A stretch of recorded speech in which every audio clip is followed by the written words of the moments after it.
Good morning students.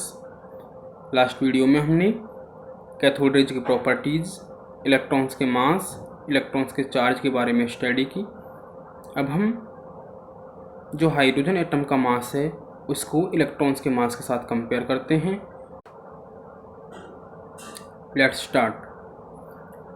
1 gram atom of hydrogen का जो मास होगा 1.008 ग्राम।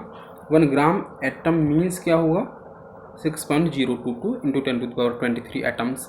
1 मोल हो, 1 ग्राम एटम्स हों, उन सभी में जो नंबर ऑफ एटम्स होंगे वो होते हैं एवोगैड्रो नंबर ऑफ एटम्स, और उसकी वैल्यू क्या होती है 6.022 इंटू 10⁻23 एटम्स। तो बच्चों इन एटम्स का जो मास होगा वो भी क्या होगा 1.008 ग्राम, बिकॉज 1 ग्राम एटम किसके बराबर था, इसके बराबर, तो इसका मास भी यही रहेगा और इसका मास भी यही रहेगा। अब 1 एटम का मास निकालते हैं, वो क्या आता है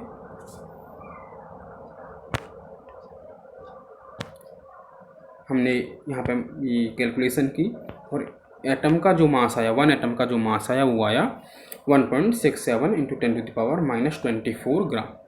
ये था 1 एटम का मास। ये किसके 1 एटम का मास है, 1 एटम ऑफ हाइड्रोजन का मास। इससे पहले हमने इलेक्ट्रॉन्स के मास के बारे में स्टडी की और इलेक्ट्रॉन्स का जो मास आया था वो क्या आया था 9.1 इंटू 10⁻28 ग्राम।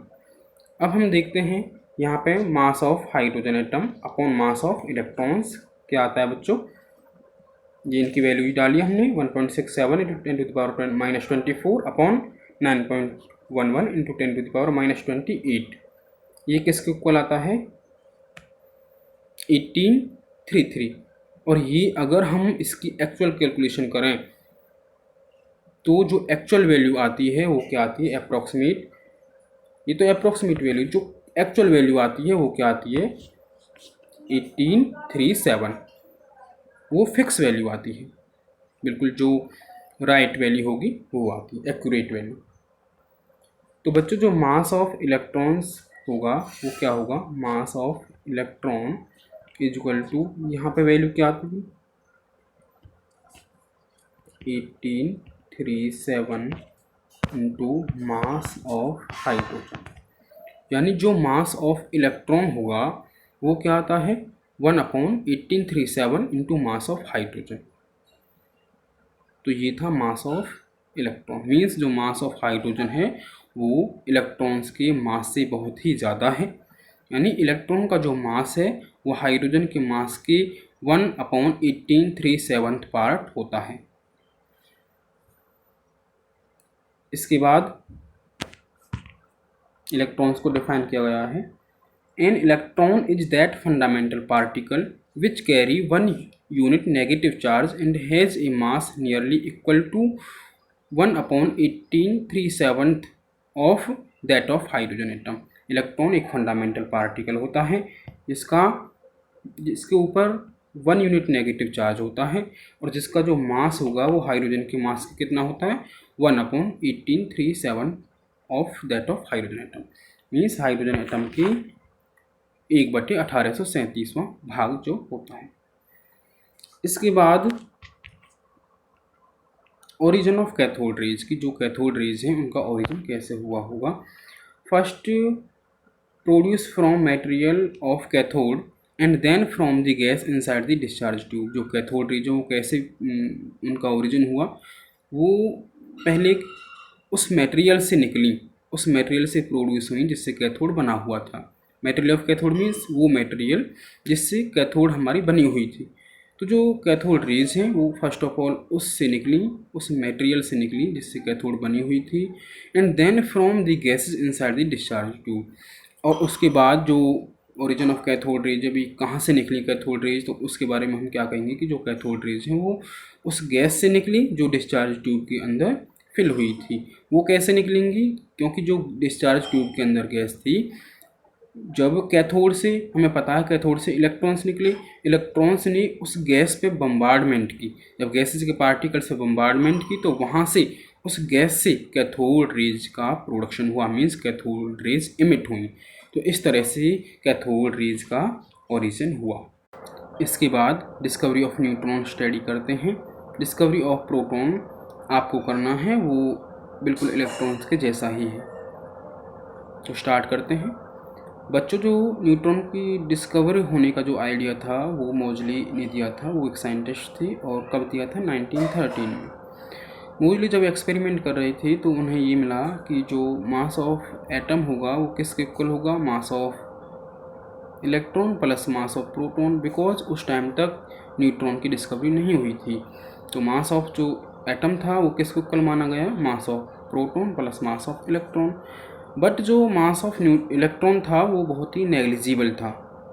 देन ऑब्वियस सी बात है कि जो मास ऑफ एटम होगा वो मास ऑफ प्रोटॉन के इक्वल होगा। जो मास ऑफ प्रोटॉन था वो बहुत ही कम था, किससे? मास ऑफ एटम से। तो उन्होंने ये सोचा कि एटम के अंदर कुछ ना कुछ तो ऐसा पार्टिकल होगा जिसके अंदर कुछ ना कुछ मास हो, जिसका कुछ ना कुछ मास हो।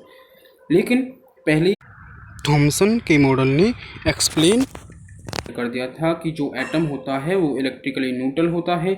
और अब भी इस टाइम भी मींस न्यूट्रॉन की डिस्कवरी से पहले भी जो एटम था वो इलेक्ट्रिकली न्यूट्रल था, बिकॉज प्रोटॉन के पास पॉजिटिव चार्ज होता था और इलेक्ट्रॉन के पास नेगेटिव चार्ज। तो positive negative becomes equal to neutral. Then charge की कोई प्रॉब्लम नहीं थी, सिर्फ प्रॉब्लम किसकी थी? मास की। तो मास की जो प्रॉब्लम थी वो सॉर्ट आउट करनी थी। मीन्स अब एक ऐसा पार्टिकल की डिस्कवरी करनी थी जिसका कोई मास नहीं था, जिसका कुछ मास था लेकिन जिसका कोई चार्ज नहीं था। तो जो डिस्कवरी ऑफ न्यूट्रॉन है उसका आइडिया मोजले ने दिया और उन्होंने बताया था कि एटम के अंदर एक पार्टिकल ऐसा भी होता है जिसका कुछ मास तो होगा लेकिन कोई चार्ज उसके ऊपर नहीं होगा। देन इन 1932 चैडविक ने कुछ एक्सपेरिमेंट किए और उन्होंने वहाँ से न्यूट्रॉन की डिस्कवरी की। देखते हैं। Chadwick in 1932 performed some scattering experiment in which he bombarded some light elements like beryllium and boron with fast moving alpha particles. alpha particles क्या होते हैं बच्चों? हीलियम पार्टिकल्स, जिनका नंबर क्या होता है? 2 एंड मास क्या होता है? 4।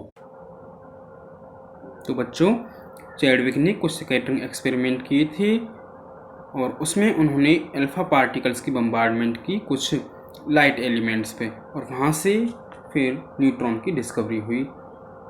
ही found that some new particles were emitted which carry no charge but had a mass nearly equal to that of proton.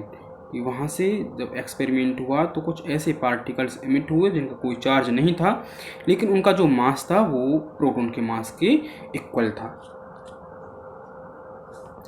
इसके बाद देखते हैं यहाँ से अल्फा पार्टिकल और बम्बार्डमेंट हुई अल्फा पार्टिकल की लाइट एलिमेंट्स जैसे बेरिलियम के साथ। वहाँ से क्या बना? एक कार्बन का एटम बना और प्लस में न्यूट्रॉन। तो ये जो न्यूट्रॉन बना इसकी डिस्कवरी चैडविक ने की थी। Hence, a neutron may be defined as that fundamental particle which carry no charge but has a mass nearly equal to that of hydrogen atom और प्रोटॉन। तो बच्चों, जो न्यूट्रॉन था वो भी एक फंडामेंटल पार्टिकल था और उसका कोई चार्ज नहीं था लेकिन उसका जो मास था वो हाइड्रोजन के मास का हो या फिर प्रोटॉन के मास के नियरली इक्वल था, मतलब मीन्स सेम सा था, उनके जैसा था।